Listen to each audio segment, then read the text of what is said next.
الله الرحمن الرحيم نحمد ونصلي ونسلم على رسول الکریم. قابل احترام بھائی بزرگ دوستو، اللہ رب العزت کا کرم اور احسان ہے کہ اللہ رب العزت نے ہمیں آپ کو مسلمان بنایا، حضور پاک صلی اللہ علیہ وسلم کا امتی بنایا اور حضور پاک صلی اللہ علیہ وسلم والا کام عطا فرمایا. یہ بہت ہی عظیم کام ہے، بہت ہی عظیم محنت ہے جس کے لیے ہم اور آپ یہاں جمع ہیں. ہم اور آپ جمع ہونے کا مقصد صرف بیان کا سننا اور بیان کا کرنا نہیں ہے، بلکہ اس بات کی فکر کرنا ہے. اللہ کرے کہ ہمارے اندر یہ فکر پیدا ہو جائے، اللہ کا دین ساری دنیا میں کیسے زندہ ہو جائے.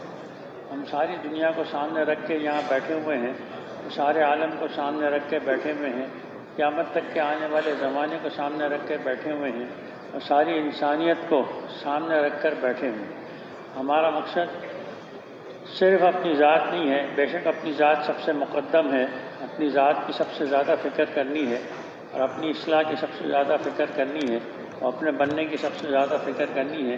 لیکن ہمارا بننا ایک یہ بھی ہے، ہمارا بننا یہ بھی ہے کہ ہمارے اندر حضور پاک صلی اللہ علیہ وسلم والا فکر و غم پیدا ہو جائے.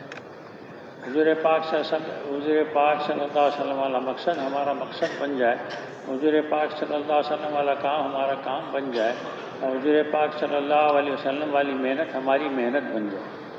اس کے لیے ہم اور آپ یہاں جمع ہوئے.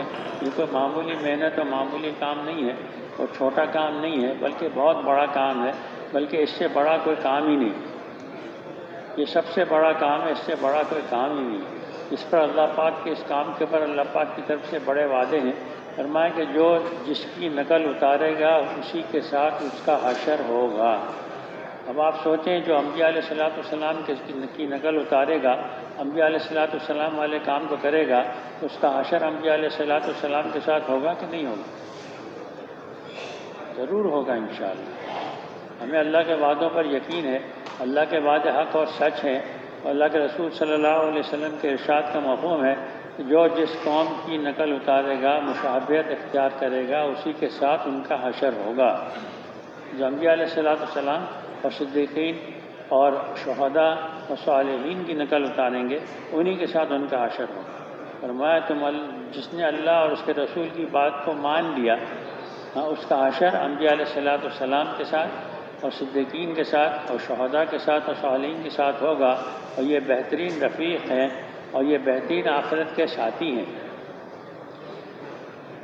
تو میرے محترم بھائی بزرگ دوستو، فرمایا جس نے حضور پاک صلی اللہ علیہ وسلم والے کام کو اپنا کام بنا لیا، جس نے نبیوں والے کام کو اپنا کام بنا لیا، اس کی دعائیں اللہ پاک. جس نے دعوت والے کام کو اپنا کام بنا لیا اور جو داعی بن گیا، حضور پاک صلی اللہ علیہ وسلم کے کام والا بن گیا، فرمایا اس کی دعاؤں کو اللہ پاک ایسے قبول فرمائیں گے جیسے نبیوں کی دعاؤں کو قبول فرمائیں.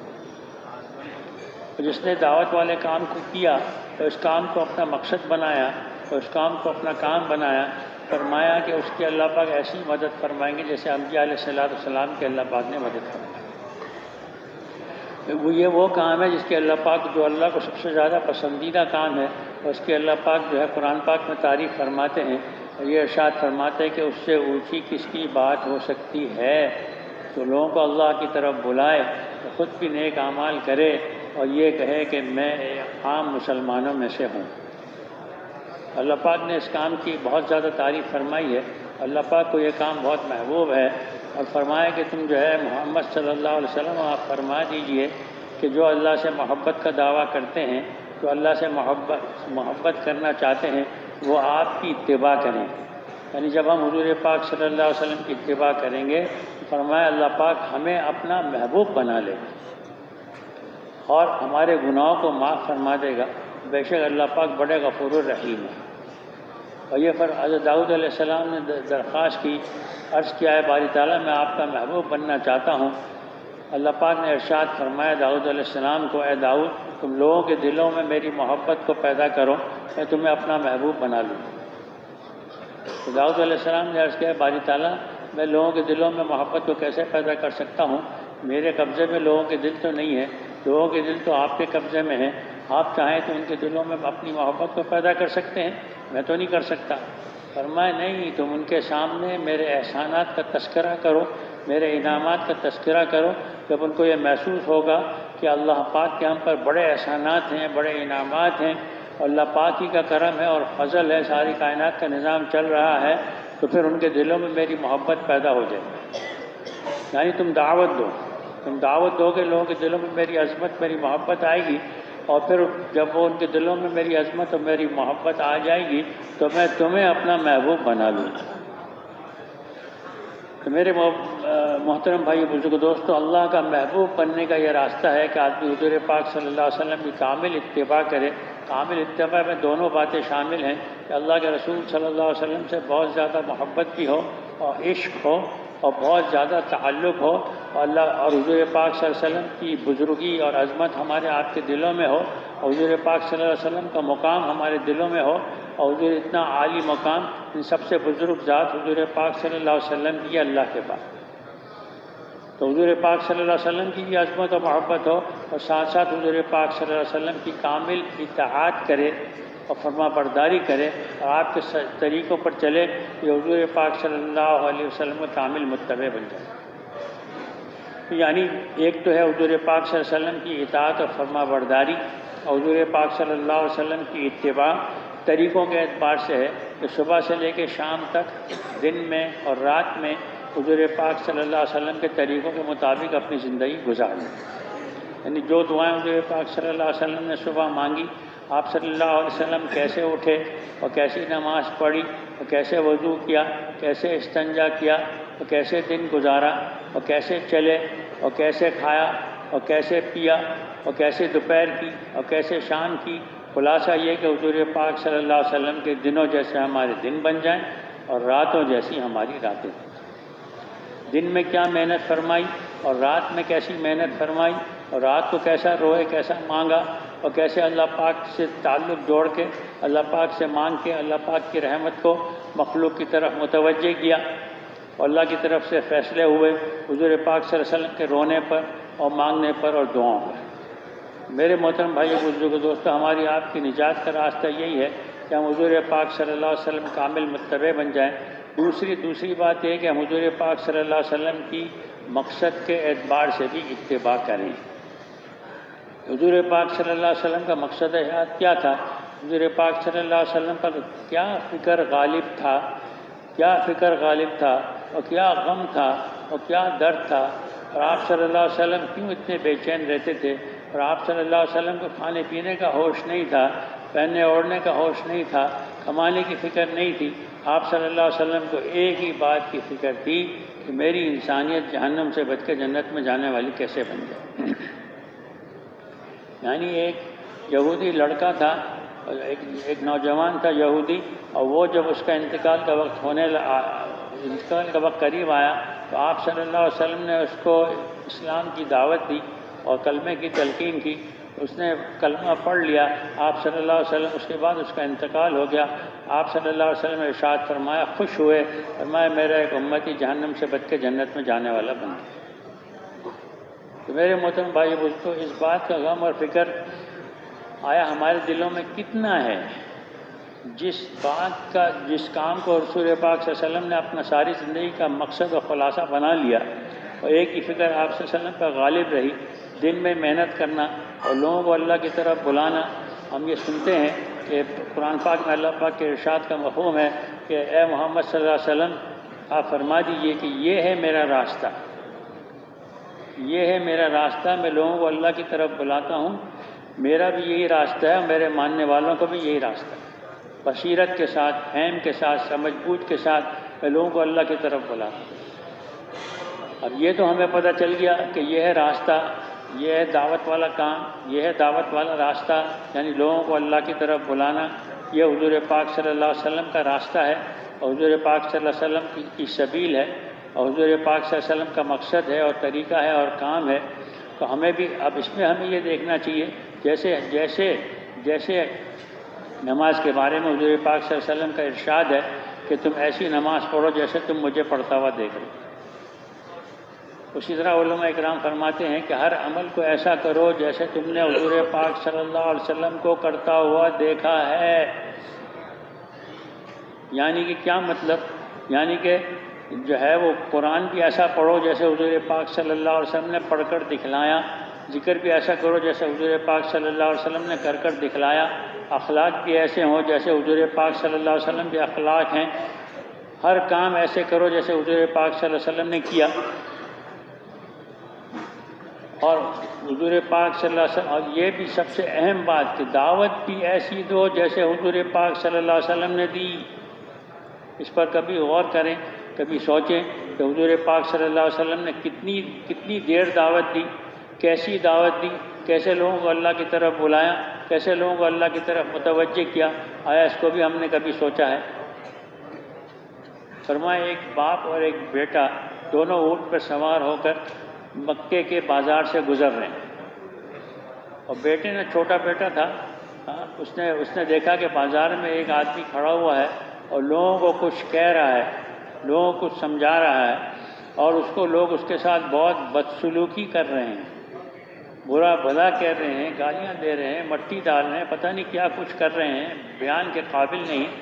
اور اس کے بعد پھر وہ مڑ کے دیکھتا رہا، ان کا اونٹ جو تھا وہ بازار سے گزر کے آگے چلا گیا، اور وہ مڑ کے دیکھتا رہا کہ یہ لوگ ان کے ساتھ ایسا سلوک کیوں کر رہے ہیں، کون ہے یہ؟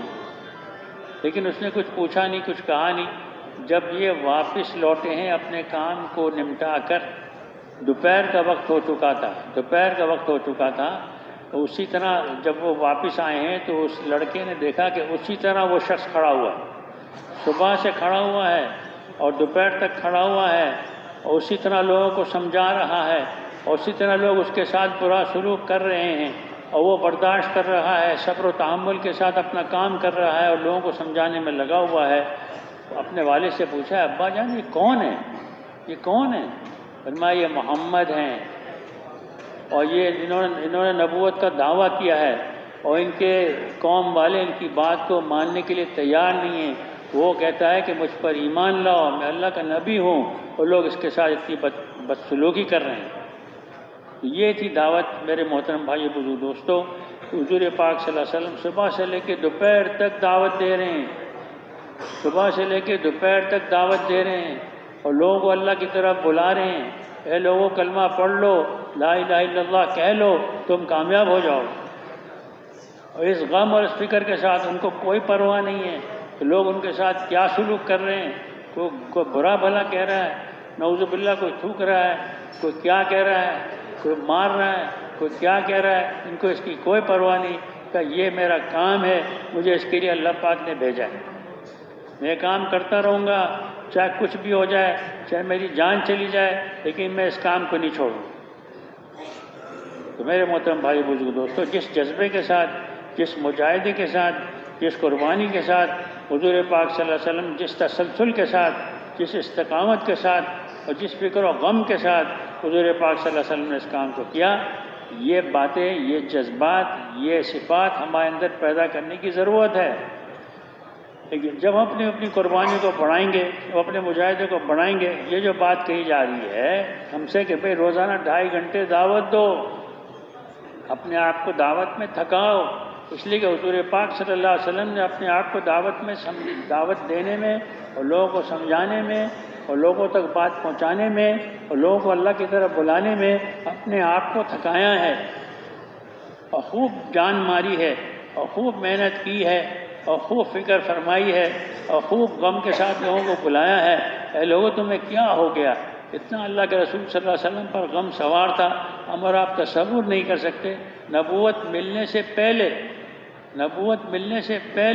اللہ کے رسول صلی اللہ علیہ وسلم اس کے لیے پریشان تھے اور غمگین تھے اور افسردہ تھے کہ میری قوم کے لوگوں کو کیا ہو گیا ہے، یہ بت پرستی کرتے ہیں، یہ جھگڑے فساد کرتے ہیں، قتل و غارت گری کرتے ہیں، اور شراب پیتے ہیں اور جوا کھیلتے ہیں۔ ان ساری باتوں کا، ساری برائیوں کا نبوت ملنے سے پہلے اللہ کے رسول صلی اللہ علیہ وسلم کو اس کا احساس بھی تھا اور اس کا غم بھی تھا۔ اس لیے اللہ کے رسول صلی اللہ علیہ وسلم جو ہے غار حرا تشریف لے جاتے اور وہاں پر جو ہے اللہ کی عبادت میں لگے رہتے اور جو ہے اللہ کی طرف متوجہ رہتے، اور جو ہے اپنے آپ کو وہاں پر تنہائی میں، یکسوئی میں بیٹھ کے اور فکر فرماتے رہتے تھے اور غم کھاتے رہتے تھے کہ میری قوم کا کیا بنے گا۔ اور اس کے بعد جب نبوت مل گئی تو پھر حضور پاک صلی اللہ علیہ وسلم نے کھلا کھلا لوگوں کو اللہ کی طرف بلانا شروع کر دیا، اور اللہ کی طرف بلایا اور اس بات کی دعوت دی کہ لوگوں اللہ پر ایمان لے آؤ اور مجھ پر ایمان لے آؤ، میں اللہ کا نبی ہوں اور میں تمہارے لیے خیر خواہ بن کے آیا ہوں اور تمہاری بھلائی چاہتا ہوں، اور میں یہ چاہتا ہوں تم جہنم سے بچ کے جانے والے بن۔ قابل احترام بھائی دوستو، ہمارا کام بھی یہی ہے کہ ہم صبح سے لے کے شام تک، دن میں، رات میں، شام میں خوب لوگوں کو دعوت دیں۔ ہمارا اس وقت کا اس زمانے میں ایسا ماحول ہمارا بن گیا ہے کہ رات کے 11-12 بجے تک آدمی دعوت دے سکتا ہے، اور رات کو دیر تک لوگ جاگتے رہتے ہیں اور بیٹھے رہتے ہیں۔ ہم لوگوں میں جا کے پھریں اور لوگوں کو اللہ کی طرف بلائیں اور لوگوں کو سمجھائیں، دیکھو بھئی کسی کے ہاتھ میں کچھ بھی نہیں، کرنے والی ذات اللہ کی ہے۔ صبح ہمیں کس نے اٹھایا؟ اللہ نے اٹھایا۔ صبح ہمیں بشاشت کس نے دی؟ اللہ نے دی۔ ہماری ساری تھکن کس نے دور کی؟ اللہ نے دور کی۔